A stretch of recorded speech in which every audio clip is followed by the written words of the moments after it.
Bienvenue dans le Moment MMA, émission du vendredi 4 juillet 2025, la dernière de la semaine, une semaine assez productive et j'espère que vous aurez apprécié et surtout la semaine des 5000 abonnés.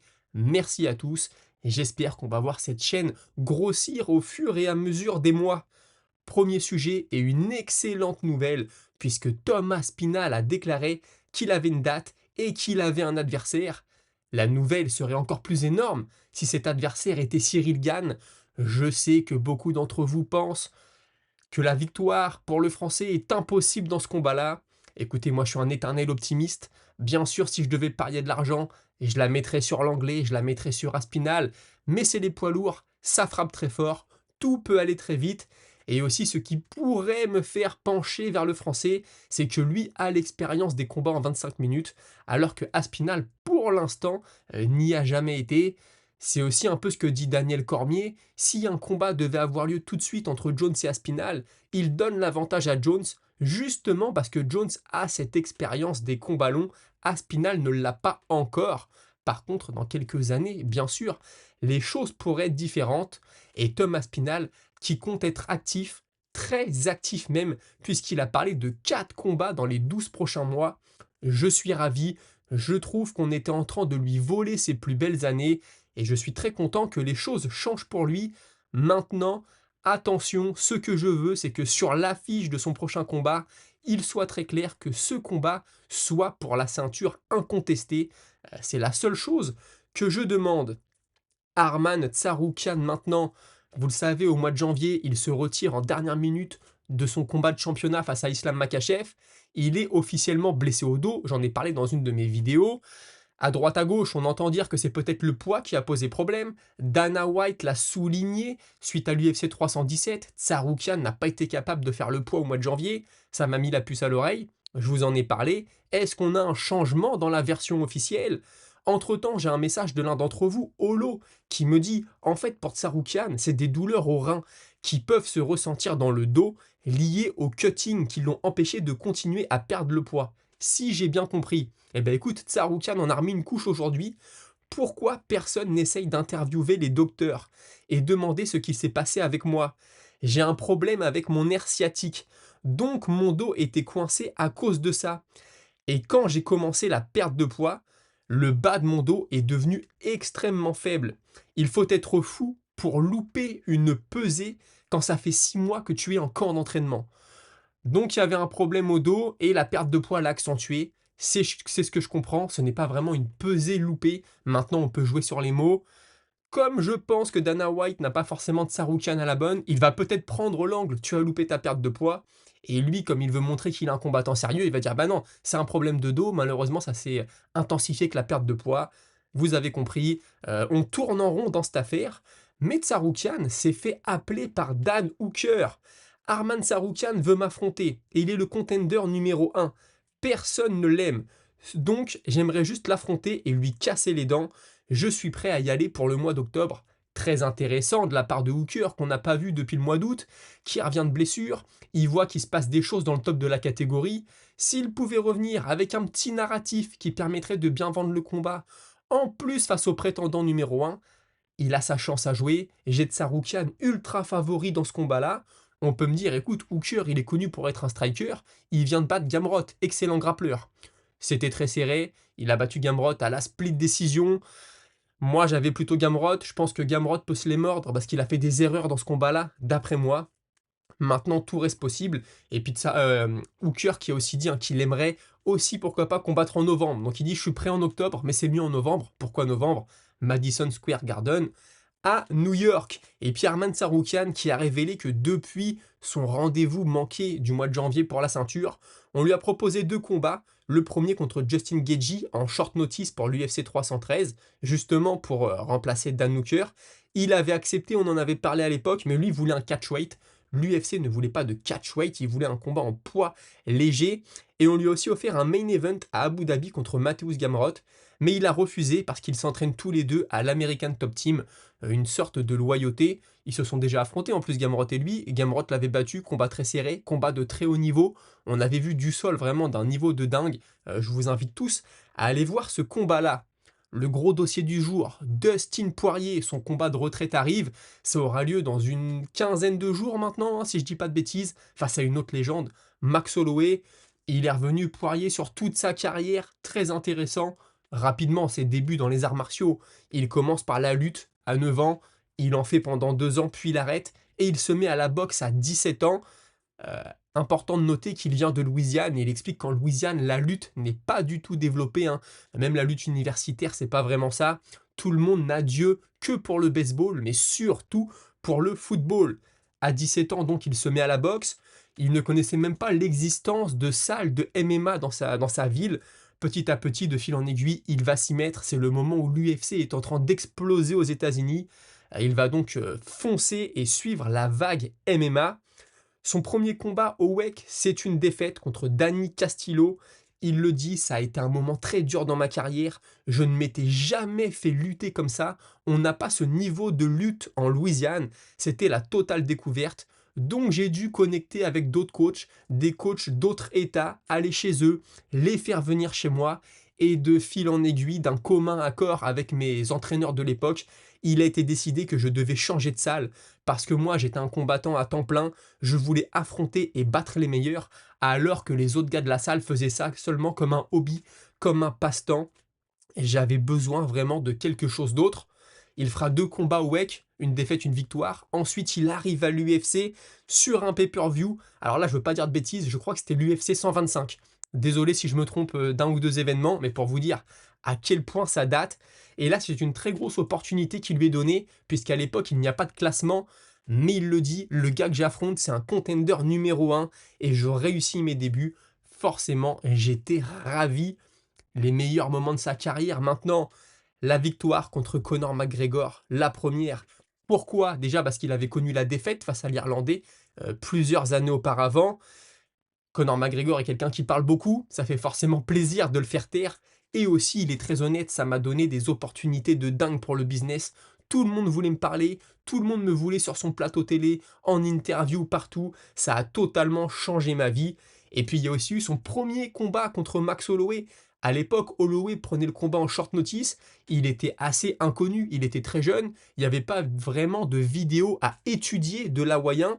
Lui était censé affronter un gars du jiu-jitsu brésilien, il passait un kickboxer, mais peu importe, à l'époque, Dustin Poirier était sur une série de victoires, il était prêt à affronter n'importe qui, et ce qui a donné de la saveur à ce combat, c'est qu'il a touché son premier bonus, et à l'époque, c'était les frères Fertitas qui venaient te voir dans le vestiaire et qui te faisaient un chèque de la main à la main. Il le dit, c'était magnifique, et je gagnais pas beaucoup avec mon contrat, je venais d'acheter une maison, ma femme allait encore à l'école, ça a littéralement changé ma vie.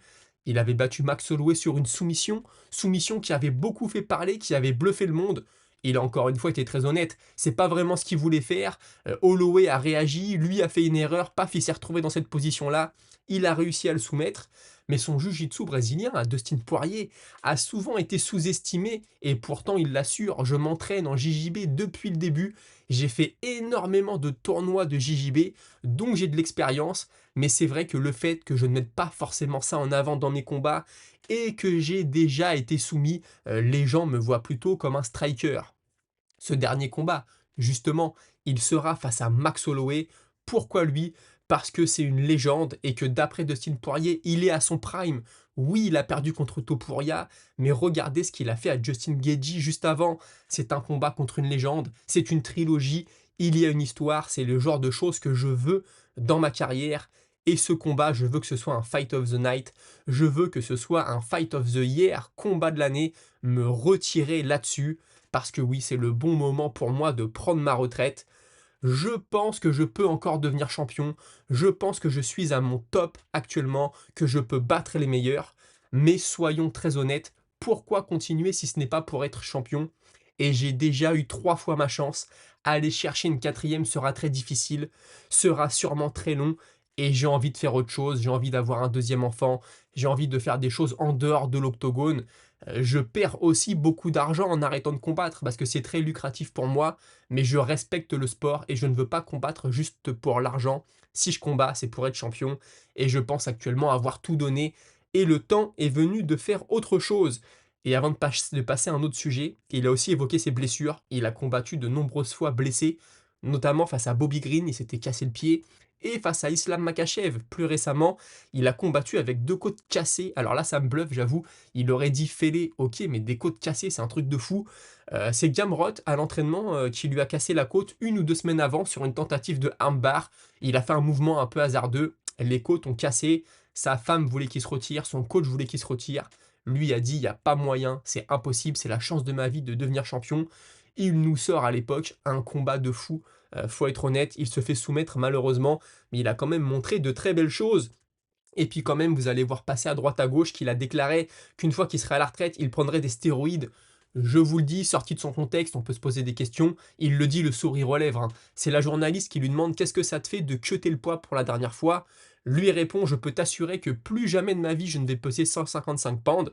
Elle lui dit: ah ouais, et ta forme physique alors, elle sera comment? Et il lui dit: je vais quand même être énorme, je vais être balèze, je vais prendre des stéroïdes. À partir du jour où l'USADA ne viendra plus frapper à ma porte, je vais me mettre sous stéroïdes. Il le dit, il est mort de rire. Je pense bien sûr que c'est une blague.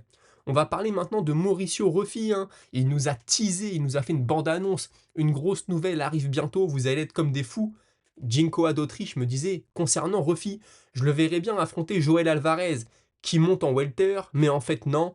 Bref, au passage, c'était lui le gars qui était supposé affronter Grant Dawson. Merci, j'ai eu un trou lors de la dernière vidéo. On parlait du top 15 des poids légers, personne n'est booké. C'est vrai qu'on a vu une rumeur de Dawson contre Alvarez. Et tu me dis pourquoi pas aussi Faresiam, qui même s'il n'est pas spectaculaire selon les standards UFC, il reste une excellente porte d'entrée du top 15 chez les poids légers. Et puis, voir 2 nerds affronter des Frenchies pour l'UFC Paris, ça ajouterait un petit storytelling plutôt intéressant. Ce serait une magnifique opportunité pour Faresiam. Je ne sais pas si c'est les plans de l'UFC. Maintenant, c'est vrai, à Paris, Caio Borraio, Imavov, Nerds contre Français, Ruffi Ziam, Nerds contre Français. Il y aurait une petite histoire, c'est vrai. Et justement, Mauricio Ruffi, il veut combattre Ilia Topuria pour venger la défaite de Charles Oliveira. Il dit: le Brésil m'a donné une mission. Les fans de Charles m'ont donné une mission. Et je suis un fan de Charles moi-même. Topuria, j'ai très hâte. 1 ou 2 combats, comme je l'ai dit, et ce sera le moment. Mais en réalité, peu importe qui a la ceinture, ce sera ma cible. Actuellement, c'est Topuria, donc je pense que les choses sont écrites. On se voit dans 1 ou 2 combats. C'est vrai que Mauricio Ruffi est un gars qui monte parmi d'autres. Est-ce qu'il ira jusqu'à la ceinture? Je ne sais pas. Mais c'est un gros nom. La nouvelle génération, j'ai envie de dire, on en parlait dans les dernières vidéos, qui arrive et qui se rue sur la ceinture. Puisqu'on parle de Topuria, on ne sait pas qui sera son prochain adversaire. Et j'ai Ben Arfa qui me dit: Paddy Pimblett est sous-coté. Et pourtant, je ne suis pas fan. Il n'a jamais été fini par KO. Il encaisse très bien. Il a un mental solide. Rien que son face-à-face sans pression avec Topuria. Bon là, moi là-dessus, je pense que c'était très joué, hein. Je pense qu'il l'a joué, mais c'est vrai, il a un mental. Il s'entraîne avec Aspinall, donc habitué à un très haut niveau. Il a dominé Chandler bien plus facilement qu'Oliveira. C'est vrai, je dis souvent que le MMA, c'est pas des maths, mais il faut avouer qu'il a été vraiment au-dessus. Donc je relativise la hype autour de ce dernier. Trop souvent mis au sol après avoir été touché. Tu parles de Oliveira. Topuria a battu Volkanovski et Holloway, ok. Mais Volk a pris trop de KO récemment et Holloway reste solide mais moins dangereux que les Islam, Arman ou même Paddy d'aujourd'hui. Ça reste à prouver, on verra ce que ça va donner. Pour moi, Islam, Tsarukyan et Pimblett sont les vrais dangers pour Topuria. Je kifferais un Arman contre Pimblett avec le gagnant face à Topuria. Ça, c'est vrai que ce serait génial, ce serait la vraie demi-finale, mais Topuria fait quoi en attendant? Ça risque d'être un peu long. Si les deux s'affrontent en octobre, ils vont pas recombattre en décembre, ça veut dire que là, Topuria, tu le revois que premier trimestre 2026, ça fait peut-être un peu long, mais en effet, ça ferait une certaine logique. Et tu dis, Geji, il a eu plusieurs chances, mais a échoué contre Khabib, Oliveira et même Holloway. Place aux autres. Eh ben écoute, merci pour ton message. J'ai trouvé que c'était assez intéressant de le développer. Tu as cité Islam Makhachev, Jack Della Maddalena aussi a parlé du Dagestanais en disant, hein, ce qu'on a vu contre Volkanovski, ce qu'on a vu, ce qu'a fait Volkanovski à Makhachev, je pense que moi je vais l'avoir, il est trop petit. Il parle du gabarit, il pense que la différence du gabarit entre les deux sera trop grosse et sera à son avantage. Personnellement, je ne sais pas. J'ai pas l'impression que Della Maddalena ce soit un gros welter. Par contre, je pense que Makhachev c'est un énorme léger. J'avais l'impression que dans l'octogone, les deux allaient d'un gabarit similaire. Peut-être que je me trompe. Joshua Van, maintenant, il semblerait que le combat pour le titre face à Pantoja soit acté. L'UFC est embarqué, Pantoja est embarqué. Et bon, lui, forcément, il le veut aussi. Vous vous en doutez bien. Il explique qu'il est quelqu'un qui est plein de confiance. Et beaucoup de combattants se sont présentés face à Pantoja en étant nerveux. Moi, je ne serai pas nerveux. Je ne vais pas le laisser dérouler son plan. Ça va être différent contre moi et j'ai très hâte. Est-ce que ce qu'il veut dire, c'est qu'il ne va pas le respecter? C'est que c'est lui qui va mettre la marche avant sur Pantoja? Ce serait intéressant quand tu vois ce qu'a fait Pantoja contre Kai Kara France. Il a avancé, avancé, avancé. Si les deux avancent, ça va se rentrer dedans. Écoutez, pourquoi pas Joshua Van, en tout cas, il a le vent dans le dos et c'est peut-être le moment pour lui de faire quelque chose de grand. Justement, Joshua Van a battu Brandon Royval. Pourquoi? Parce que Manel Capé s'est retiré, il s'est blessé au pied. Manel Capé, il a un trash talk très particulier et il a dit hein, je pourrais tuer les deux dans la même nuit en parlant de Joshua Van et de Brandon Royval. Joshua Van lui répond ah, c'est pour cette raison que tu t'es retiré. Il devrait plutôt me remercier de l'avoir sauvé de la trempe qu'il allait prendre ce soir-là contre Royval. Bonne petite répartie de la part de Joshua Van. Bonical, point d'interrogation. Il retourne à la lutte, mais il assure qu'il va continuer le MMA. Est-ce qu'il va faire des compétitions de lutte à côté de ses combats UFC ou est-ce qu'il met entre parenthèses sa carrière de MMA pour faire de la lutte et qu'il reviendra au MMA plus tard? Je n'ai pas trouvé la réponse à l'heure actuelle. En tout cas, Bonical, il semblerait que la prochaine fois qu'on va le voir, ce sera sur les tapis de lutte. Hier, j'ai sorti une vidéo qui a pas très bien marché, c'est normal, c'est le nouveau format. Les gens sont pas habitués à la miniature. Miniature qui est pas géniale, j'en conviens. Il y en a des nouvelles qui arrivent d'ici une dizaine de jours. Et j'espère que ça vous donnera envie de cliquer dessus. En tout cas, je parlais de Cory Sandhagen. Il pense qu'il est le prochain à avoir sa chance. Je suis revenu sur sa carrière, sur le fait qu'il a très souvent échoué en demi-finale, 4 fois. N'hésitez pas à aller voir cette vidéo. Et Slash me dit, hein, il peut le faire, pourquoi pas. Il a de bons coups de coude et de bons coups de genoux qui peuvent mettre KO Merab sur une entrée en lutte. Après, tout dépend comment il va arriver et comment Merab va engager ce combat. C'est vrai que c'est un combat qui m'intrigue. J'ai Merab favori, mais tout peut se passer bien sûr. En tout cas, n'hésitez pas à aller voir cette vidéo, mais aussi à me suivre sur tous les réseaux sociaux gratuitement, notamment sur Patreon. Geoff Neal contre Carlos Prates, c'est enfin signé. La dernière fois, Geoff Neal avait dû se retirer. Cette fois-ci, c'est bon pour l'UFC 319 le 16 août prochain à Chicago. Un ancien de l'UFC maintenant, Tony Ferguson, on lui a demandé si tu pouvais retourner dans le passé et refaire un de tes combats. Ce serait lequel? Sans hésiter, celui contre Justin Gaethje. Il pense qu'il devrait être plus intelligent, ne pas aller à la bagarre, faire sa vraie stratégie, celle qu'il était censé faire. Et surtout, après une victoire contre Justin Gaethje, comment se serait déroulée la suite de sa carrière? Puisque c'est vrai, on s'en souvient, Ferguson perd contre Gaethje, il est aux portes du titre, il était censé affronter Khabib Nurmagomedov, et ensuite c'est la descente aux enfers, défaite sur défaite sur défaite, et ça se termine par une sortie de l'UFC. Ok, il y a eu des erreurs de fait dans ce combat, vous m'enlèverez pas de l'idée que le fait de faire le poids quelques semaines avant, alors qu'il savait qu'il n'affronterait pas Khabib Nurmagomedov, faire le poids pour faire le poids, je pense aussi que ça a tapé dans la caisse et que ça n'a pas été très intelligent de sa part. Une autre ancienne de l'UFC, Molly McCann, elle signe avec Matchroom Boxing et la prochaine fois qu'on l'apercevra en action, ce sera dans un ring de boxe. Grosse nouvelle maintenant, excusez-moi, j'allais dire Dana White, Donald Trump veut organiser un événement UFC à la Maison Blanche début juillet 2026. Pourquoi? Parce que ce sera le 250e anniversaire des États-Unis. Il est très proche de Dana White, il veut un événement à la Maison Blanche. Ce serait quand même quelque chose de dingue. La dernière vidéo actualité qui est sortie, c'était avant-hier. Je parlais de Caio Borraio qui débarque à Paris pour affronter Nassourdine Imavov. Et William me dit Borraio va enfin avoir une vraie confrontation. Facile d'être invaincu contre des adversaires pas à la hauteur. À la hauteur, il affronte Imavov. Facile, je dirais pas facile, il a quand même battu quelques noms. Voilà, il est à l'UFC quand même, dans le top de la catégorie. Mais c'est vrai que là, il monte d'un étage. Imavov, lui, a eu son combat contre Allen. Imavov a eu son combat contre Israël Adesanya. C'est vrai que Borraio, pour l'instant, le plus gros nom, je pense que c'est Canonnier. Un Canonnier un peu usé quand même. Là, on va savoir. J'ai vraiment hâte de voir ce combat. Le Karaté Combat, justement, organise un événement sur 2 jours, 18 et 19 juillet. 4 combats pour le titre au total et un tournoi de 8 combattants chez les poids lourds. Magnifique, j'adore les tournois. Le karaté combat, c'est sympa à regarder. On a notamment Depeigne, hein, l'ancien combattant de l'UFC. Je ne sais pas si Sam Alvey va en faire partie. Alvey, c'est le champion poids lourd et le poids lourd léger de l'organisation. Est-ce qu'il va être dans le tournoi? Je ne sais pas. Peut-être que le vainqueur du tournoi pourra ensuite l'affronter. En tout cas, j'ai une petite interview de Sam Alvey que je me garde de côté.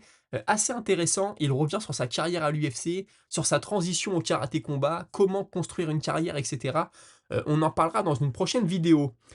On a aussi Tyson Fury, suite à son dernier combat contre Usyk, il avait annoncé sa retraite. Je vous avais dit, je ne compte plus les fois où Tyson Fury a annoncé sa retraite.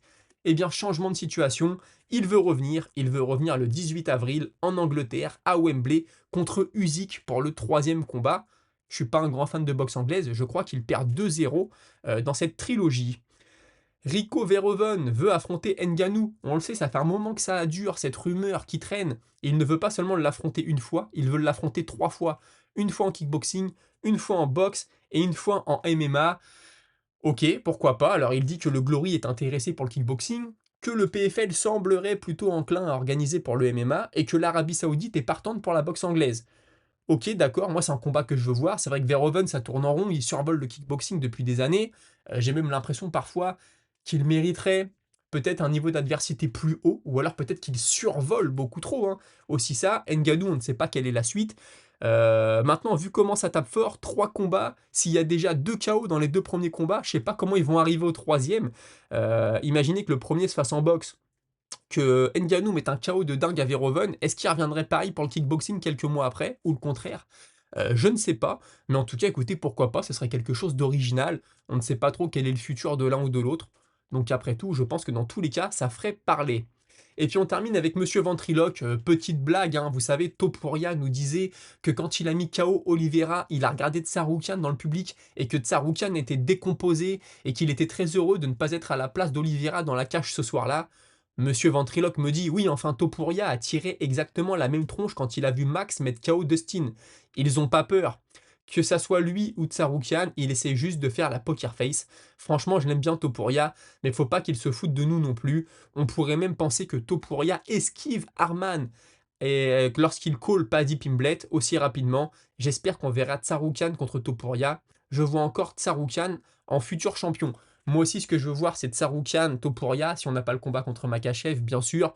Mais oui, je pense que tout ça, c'est du blabla. Voilà, ok, Holloway avait dit, oh, Topuria était effrayé quand j'ai mis KO Geji. Bon, bah, quelques mois après, c'est Topuria qui met KO Holloway. Moi, tout ça, j'y crois pas, c'est juste pour vendre, c'est un petit peu de la blague. On connaît ça, bien sûr. Merci de m'avoir suivi cette semaine. Merci de m'avoir amené aux 5000 abonnés. C'était la dernière cette semaine. On se retrouve la semaine prochaine pour des émissions dédiées à l'actualité du MMA avec ce type de miniature que vous avez aujourd'hui. Et puis peut-être des formats spéciaux sur un combattant particulier entre 5 et 10 minutes quand il y a quelque chose à dire, bien sûr. Un autre type de vignette qui est amené à évoluer. N'hésitez pas à aller voir ma vidéo d'hier. Je pense qu'elle est vraiment très intéressante. Moi, en tout cas, j'ai pris beaucoup de plaisir à la tourner. On se retrouve la semaine prochaine. D'ici là, portez-vous tous très bien. Salut.